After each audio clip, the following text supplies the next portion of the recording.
Chinese state media also calling Harris, quote, mediocre earlier this week, claiming she lacks the experience to serve as president. But, Jonathan, now that they have seen that she is likely the official nominee, it looks like they're getting on board and pushing out propaganda about how great her performance is. What do you think China policy would look like under a potential Kamala Harris in the White House?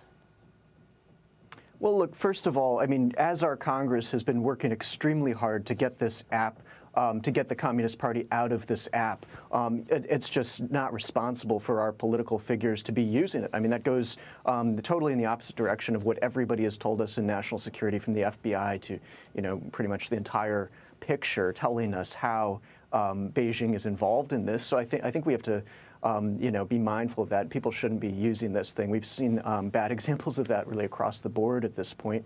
And as for foreign policy under a Harris administration, I mean, I think we've seen the foreign policy at this point. There is, there was something in the Wall Street Journal talking about how some of the key figures, Sullivan and Blinken and Lloyd Austin, wouldn't be renewed in a Harris presidency. So I think the Democrats have already brought the best they've got in foreign policy, and it'd be concerning to see what could come next. But bottom line, I mean, Beijing trolls everybody. They troll our political process. I mean, the foreign ministry itself released at one point, as you and I talked about, there are 10 reasons we are not America, the top one of which was that they didn't have a drug crisis like fentanyl. So they're always hostile, I think, to our political process. They like to use any example they can in American democracy to say that their system is better.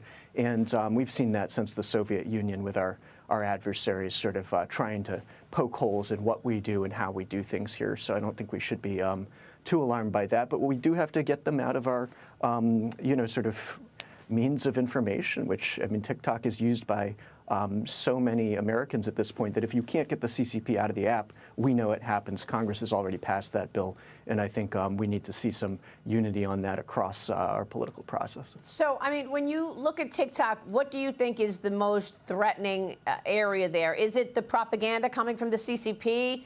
Or is it something else? Because it is speaking to young people. A lot of young people get their information from TikTok, Jonathan.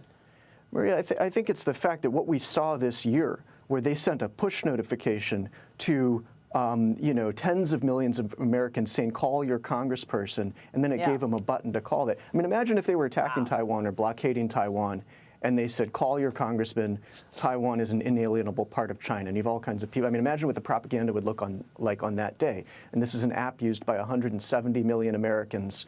You just cannot have the adversary's hands in that. We know what it is, we know what it can do, and everyone has to follow through on that, get the CCP out of it, and target ByteDance. I mean, go for the real jugular of the problem, which is the CCP-backed company. There's a lot we could do to ByteDance that would be a ton of fun. All right, Jonathan, thank you. We will keep watching all of that. We appreciate your time, as always. Jonathan D.T. Ward this morning.